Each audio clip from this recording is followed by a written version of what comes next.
Hello বন্ধুরা, আজকে আমি তোমাদের জন্য একটি সহজ রেসিপি নিয়ে এলাম মসুরের ডালের। এটা খুবই টেস্টি একটা রেসিপি, মানে খুব সহজেই অনেক সুস্বাদু করে রান্না করা যায়। প্রথমে আমি ডালগুলো ধুয়ে নিলাম একটি পাত্রে, সাথে একটু রসুন, একটু আদা কুচি দিয়ে দিলাম, সাথে আমি এই যে কাটা পেঁয়াজগুলো সুন্দর করে দিয়ে দিলাম।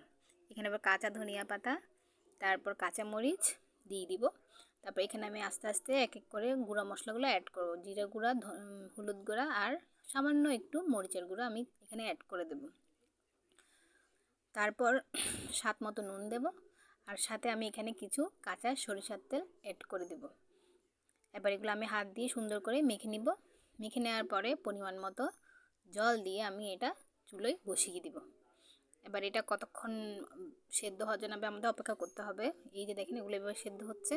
আমি এটা খুব বেশি পাতলা করব না, একটু ঘন রাখবো, ঠিক আছে। এবার এরপরে আমি তরকারিটা যখন ডালগুলো ফুটে